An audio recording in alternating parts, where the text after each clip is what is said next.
Rio de Janeiro, 30 de abril de 1981. Um grupo dá os últimos ajustes num plano. É uma missão secreta. E assim, pegou a via 9, entrou no estacionamento. No estacionamento a gente entra aqui, eu quero vocês dois aqui na frente, vocês dois lá atrás. E a gente se posiciona nos setores combinados. Eu e ele vamos chegar por último. A gente vai assumir aqui, ó, o ponto vazio da nave central.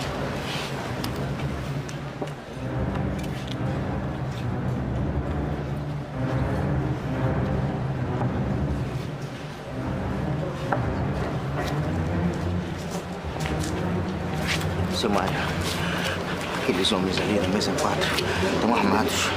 Tem certeza? Absoluta. Será que são assaltantes? Garçom, uma cerveja bem gelada, por favor. Eu acho melhor a gente chamar a polícia. Vai. Minutos depois, chega a polícia. Você viu a arma? E eles vieram naqueles 5 carros ali. Barreto, liga pra central e pede reforço.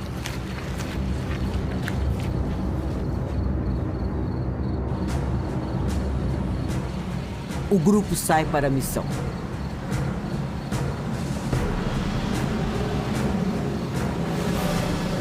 A única coisa mais concreta que se tem é que a missão foi planejada e executada por 15 militares em vários veículos.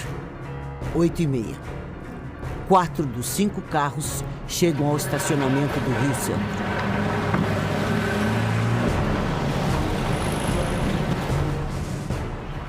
$20.000 pessoas esperam pelo início de um show.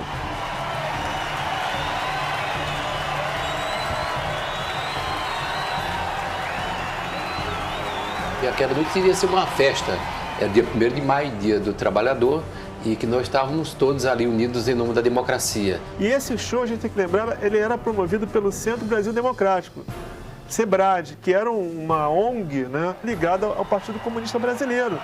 Segundo um segurança do Rio Centro, pouco antes das 9 horas, o 5º carro chega. Vamos dar um telefonema, somos da serviço.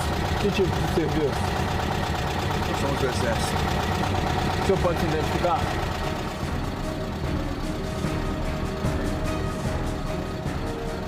O capitão Wilson Machado, 34 anos, é do corpo de elite do Exército Brasileiro. Ele tinha orgulho de fazer parte da equipe de motociclistas que dava proteção ao presidente da República nas visitas ao Rio de Janeiro. Até que houve um acidente e ele ficou impossibilitado de continuar essa carreira de motociclista, de batedor, e foi aí que ele acabou cooptado pela repressão. Ao lado do capitão está o sargento Guilherme do Rosário, 35 anos. Ele era especialista em explosivos. Ele foi convocado para essa missão por causa disso. Enquanto o apresentador anuncia as atrações da noite, segundo um segurança do Rio Centro, um dos homens dá um telefonema e tem uma conversa em código. Oscar, Delta, Zulu. Positivo. Logo depois, o carro para no estacionamento principal.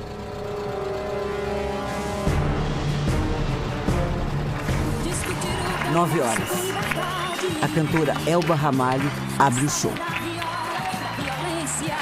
Eu estava no palco cantando uma música do Zé Ramalho chamada Banquete dos Signos.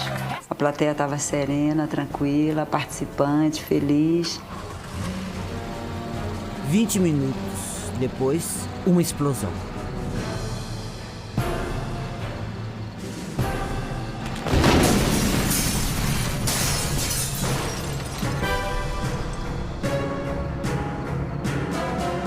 O estacionamento estava todo lotado, muito carro mesmo.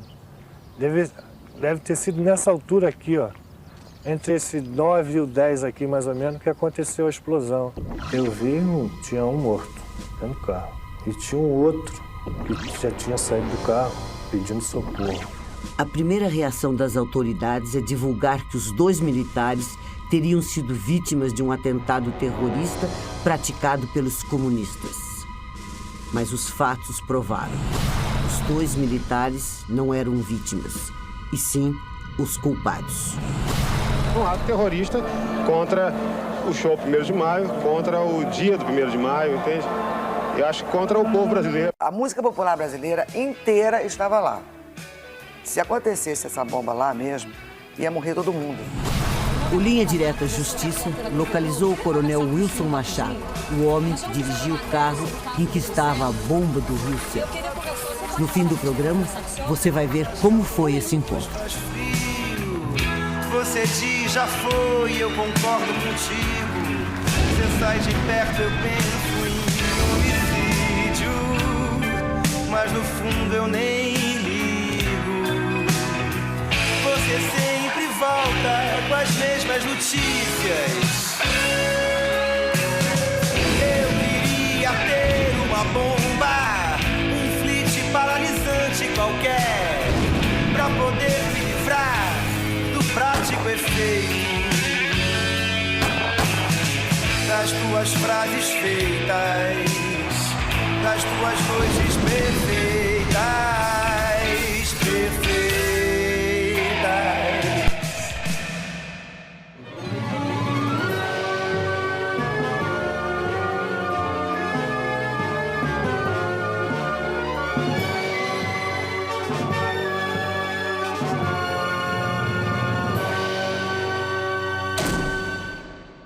Boa noite.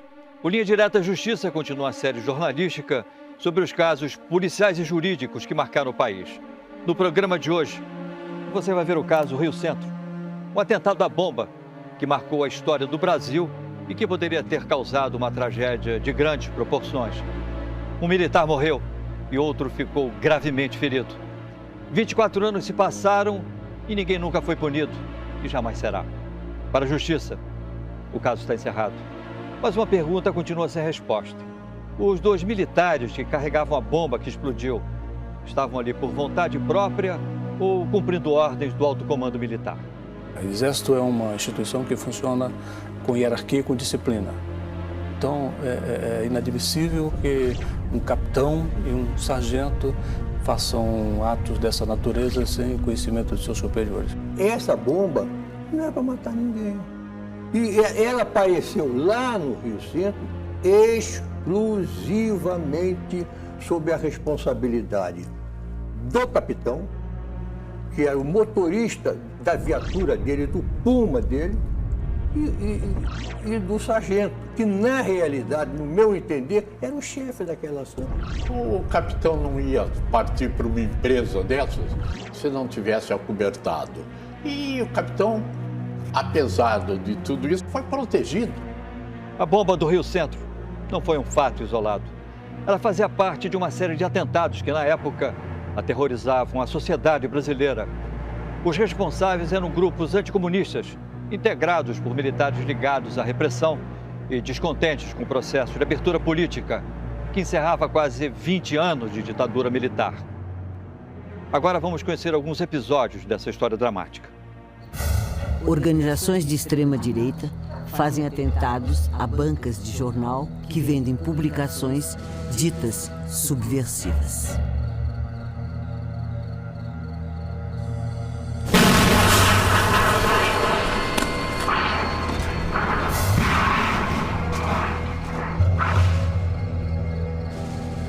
Então, praticamente todo dia havia um ou vários episódios de reação violenta à normalização democrática que estava em caminho, né? Somente nos 8 primeiros meses de 1980, 46 atentados foram registrados no Brasil. Grupos anticomunistas assumem os ataques. O objetivo é espalhar a desordem e enfraquecer a política de abertura democrática do presidente, o general João Batista Figueiredo. É para abrir mesmo e quem quiser que não abra, eu prendo, arrebento, não tenha dúvida. Os grupos dentro do governo, dentro das Forças Armadas e até dentro do próprio Exército, eles se dividiam muito entre aqueles generais que achavam que estava na hora de começar realmente a preparar uma sucessão civil e aqueles que se encastelaram ainda numa posição radical, achando que a ditadura ainda poderia dar alguns frutos. Repressão ela, até a primeira metade dos anos 70, eu diria que ela foi institucional. A estrutura dos doicodes, tudo isso aí fazia parte de um sistema bem organizado, institucional, orgânico mesmo, né? E quando esse sistema começou a ser desarticulado, a chamada repressão caiu na clandestinidade, né? Sede do Conselho da Ordem dos Advogados do Brasil, 1h30 da tarde. Esperando alguém? Não, senhora.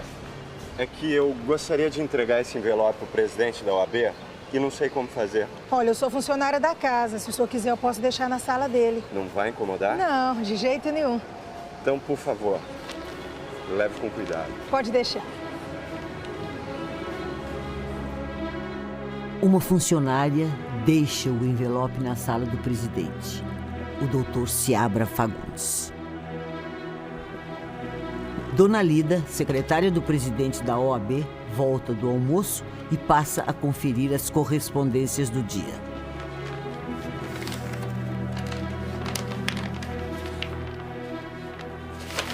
Se fosse pessoal ou confidencial, ela colocaria na minha mesa e só eu abriria. Então, certamente, esse envelope não tinha nenhuma referência desse tipo, por isso ela abriu, como abria toda a correspondência. Pois não? Assim, eu subo em seguida. Até logo.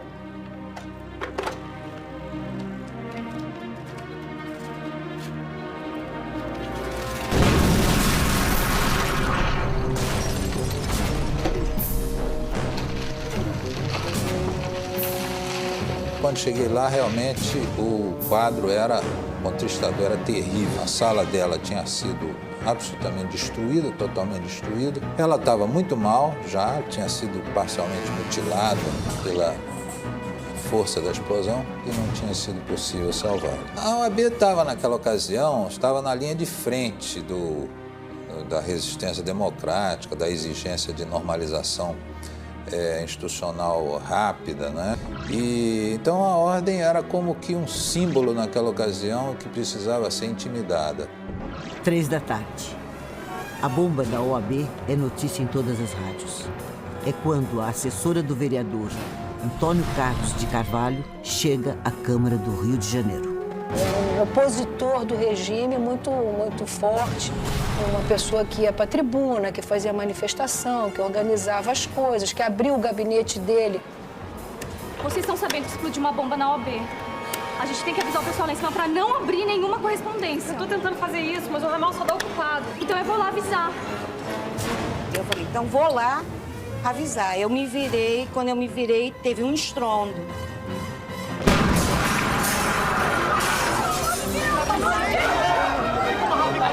E a gente tentou subir e a segurança não permitiu. Disse, não, para aí, vocês não vão subir, espera aqui que nós vamos descer com o seu Ribamar. José Ribamar de Freitas era chefe de gabinete do vereador Tonico de Carvalho.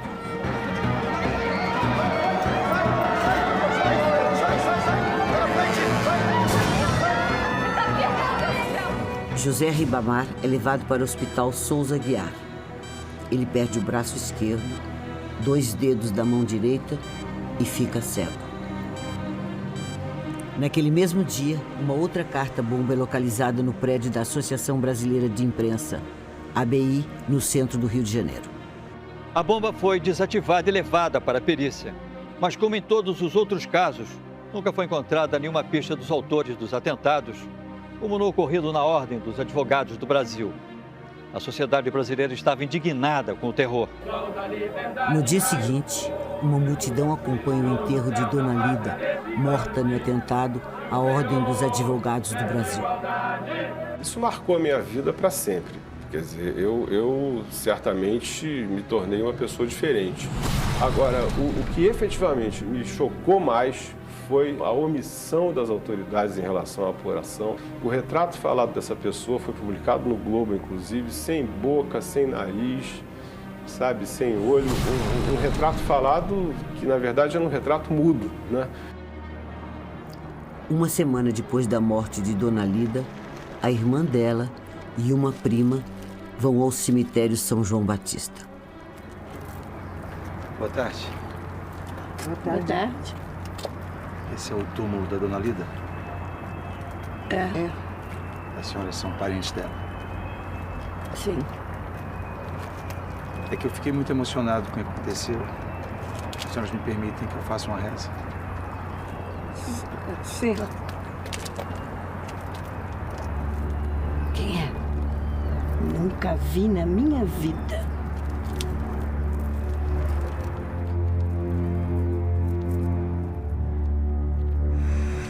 Meses depois, as autoridades prendem o agrônomo Ronald James Waters e o apresentam como possível autor do atentado. Qual o motivo do atentado? Qual o motivo? Foi lá alvo de investigação há algum tempo, ficou preso uns meses, foi absolvido por falta de provas e ninguém mais foi responsabilizado ou sequer incomodado por esse atentado.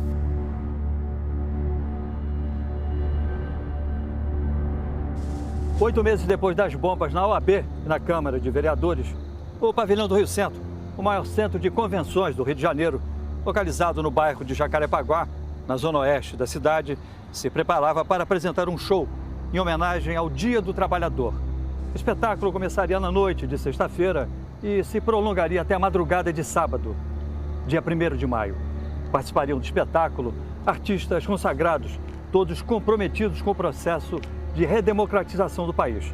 Artistas como Chico Buarque, Alceu Valença, Bete Carvalho, Elba Ramalho e Fagner, entre outros. Porque o dia 1º de maio era o dia das reivindicações, né? Era o dia do protesto dos trabalhadores e nós artistas também fazíamos. Então era uma coisa que incitava o povo, né, a lutar por um Brasil melhor. Era esperado um público superior a 20 mil pessoas. Mas muitas coisas estranhas aconteceram naquele dia que ficaria marcado para sempre na história do país. 10 da manhã. O comandante do 18º Batalhão da PM, Tenente-Coronel de Paula, recebe ordens para suspender o policiamento do show no Rio Centro. A determinação é do comandante-geral da PM, Newton Cerqueira. Ele alega que o evento no Rio Centro é promovido por uma empresa privada e dá ordens para que 60 homens fiquem de prontidão no batalhão, para qualquer emergência. Até hoje, o general Newton se nega a falar sobre o assunto. É um evento com 20 mil pessoas, mandando colocar policiamento, isso pode sobrar para mim. Uma situação muito séria. Realmente eu não sei o que fazer. Horas depois, o comandante de Paula é detido e substituído por outro oficial. O coronel saiu do quartel direto para a cadeia. De Paula foi substituído pelo coronel Illy Marley. 3 horas da tarde. A mulher do sargento Guilherme do Rosário recebe um telefonema do marido. Sou eu. Olha, eu não vou poder voltar para casa. Você se casou com um militar, já devia estar acostumado. É que eu fui designado para uma missão, eu vou ter que cumprir. Essas operações feitas sob a rubrica de operações de segurança nacional, elas eram feitas por integrantes do Exército, a paisana, e tudo sob essa ótica era legal e era lícito. Final da tarde. A gerente-geral de operações do Rio Centro se reúne com o chefe da segurança.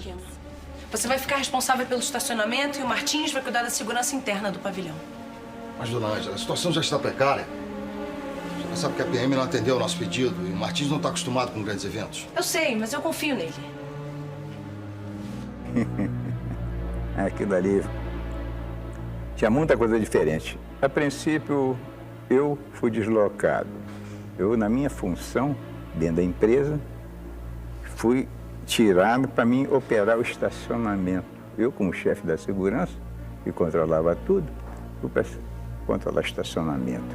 Como o Vachulek, no evento anterior, tinha tido problemas, porque ele tinha bebido demais, tinha arranjado uns problemas com as pessoas que trabalhavam no evento, a equipe pediu que não colocasse na segurança. As pessoas que trabalhavam no evento ganhavam uma a mais, né?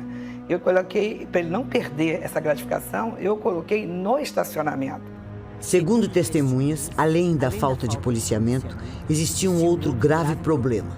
Na época, o pavilhão de shows do Rio Centro tinha 28 portões. Naquele dia, apenas 5 estavam destrancados. Nessa noite estava com os cadeados? Estava com cadeado. Ninguém providenciou. Existem 28 portas no total, mas o que fala é que 23 estavam Não, trancadas. tinham 2 trancadas. 2 deles estavam com cadeado. Esqueceram de tirar. Os portões fechados? Fechados. 20 mil pessoas ali dentro, mais aquele monte de gente do lado de fora. E acontece um negócio desse. Sem policiamento adequado, portões trancados, o pavilhão do Rio Centro era uma ratoeira pronta para uma tragédia. O capitão Wilson Machado chega ao local dirigindo o Puma, acompanhado do sargento Guilherme do Rosário. Os dois estão vestidos à paisana e carregam pelo menos uma bomba. 9h20.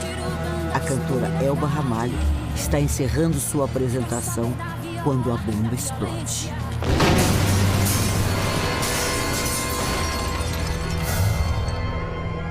Mas eu não percebi, nem poderia, porque tinha uma massa de som tocando, entendeu? O sargento Rosário morre na hora.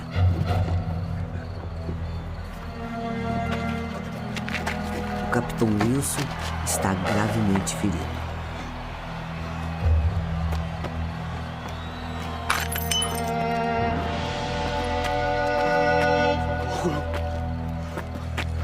Socorro! Socorro! Foi tudo problema a pulseira do relógio dele, que era metálica, e fechou o circuito e a bomba estourou ali. Homens armados e a paisana cercam o veículo. Sai, gente! Sai, isso aqui é assunto de segurança nacional, sai! Sai, gente! Vai, pode voltar. Pessoas com trajes civis, mais armadas de metralhadoras, de pistola, né? Sai daqui, isso aqui é área de segurança nacional, é um assunto de segurança nacional, vocês não podem ficar aqui.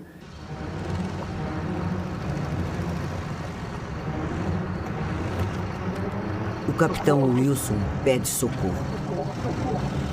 Estava com as vísceras na mão, né? Pedindo socorro. Finalmente, o sargento Walter, do Corpo de Bombeiros, aparece para prestar ajuda.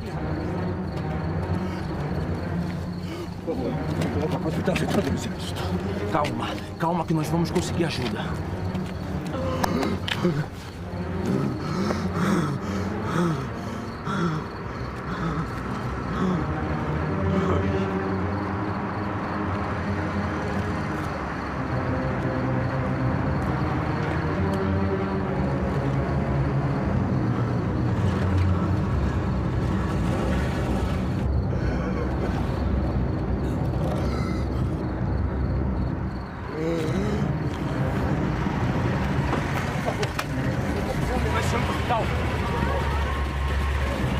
Vamos chamar aí!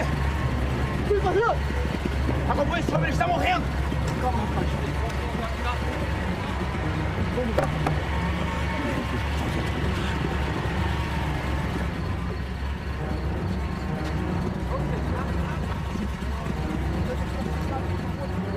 A mulher que ajudou a salvar a vida do capitão Wilson era Andréa Neves, neta do senador Tancredo Neves, que estava acompanhada do noivo Sérgio Vale. Calma que vai dar tudo certo. Calma. Mas, rapaz, como é que isso foi acontecer? Tudo bem. Me leva pro hospital. Tudo bem. Mas onde é que fica esse hospital, pelo amor de Deus? Muito longe, não vai dar tempo. Vamos pro Lourenço Jorge, que fica aqui na Barra. Vamos rápido. Interessante isso, né? Ele pediu para ir para o Hospital do Exército, porque ele estava ali em casa, né? Apesar da explosão no carro do capitão Wilson, o show continua. Meia hora depois, uma outra bomba, ainda mais forte, estoura na subestação de luz do Rio Centro. Na hora que eu estava cantando uma música minha chamada Coração Bobo, Coração Bola, Coração Balão, Coração São João, por uma coincidência incrível, eu estava olhando para a plateia e a plateia de repente virou ao contrário, olhou para trás. Eu nunca tinha visto isso no meu show. Se a senhora visse o tamanho da segunda explosão, se ela sentisse aquelas pilastras grandonas estremecer. Sabe que é estremecer? Estremecer mesmo, só sentir o corpo fazer assim, ó. Depois de 2, 3 dias que eu vim aqui no local, é que eu fui ver o que tinha realmente acontecido aqui. Ainda estava a rachadura ainda do concreto. E assim no chão, uma bola, tudo queimada, sabe? No próximo bloco. No hospital, o capitão Wilson Machado, ferido pela explosão no Puma, pede para falar com o SNI. Nós imaginamos, isso aí vai ter uma complicação danada. E veja também, o Linha Direta Justiça localiza o homem que sobreviveu à bomba. Nós vamos fazer uma matéria. O coronel Wilson Machado.